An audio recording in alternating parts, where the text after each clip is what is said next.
අද ලංකාවේ මිනිස්සු බෑ කියපු එකක් තේක නිෂ්පාදනය කරන හැටි පෙන්නවා. දැන් මම මේ තේක බොණ්ඩ පානයක් විදිහට හදා ගන්නට. මෙන්න තියෙනවා මච්චා තේ. මේක ජපානයේ විශේෂිත තේ වර්ගයක්. මෙන්න තියෙනවා. මේ තේ එක බොණ්ඩ හදනකොට ගන්නවා මේ වගේ අපි මේකට කියනවා විස්ක් එක කියලා.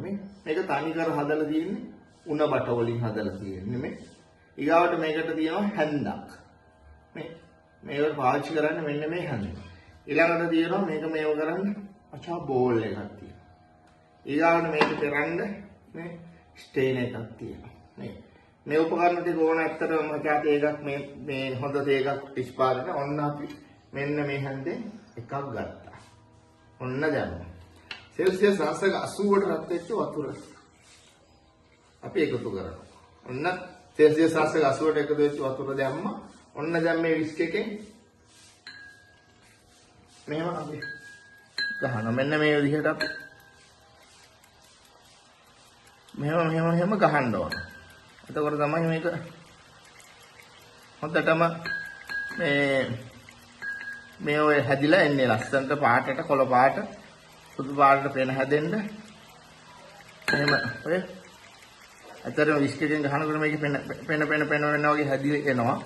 ඊගාට අපිට පුළුවන් මේකට කිරි එකතු කරන්න පුළුවන්, සීනි එකතු කරන්න පුළුවන්. අවශ්‍ය ඕන දෙයක් මේකට අපිට එකතු කරන්න පුළුවන්.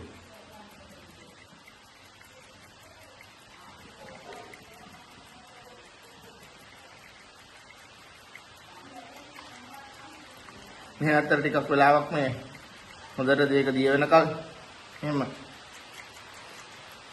ගහන්න ඕන.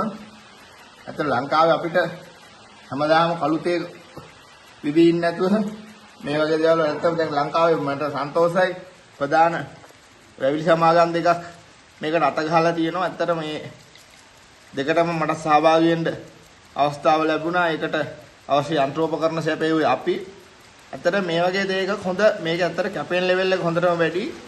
මේ වගේ දෙයකක් බොණ්ඩ පුළුවන් නම් හදා ගන්න පුළුවන් නම් ඇත්තට හොඳ ගුණාත්මකව මේ ශරීර සෞඛ්‍යයට හොඳ දෙයක්ක් අපිට පාවිච්චි කරන්න පුළුවන්. මෙවැනි තේ ඔබට අවශ්‍ය නම් සැපයුම් කරුවන් සහ සම්බන්ධ කර දිය හැකියි.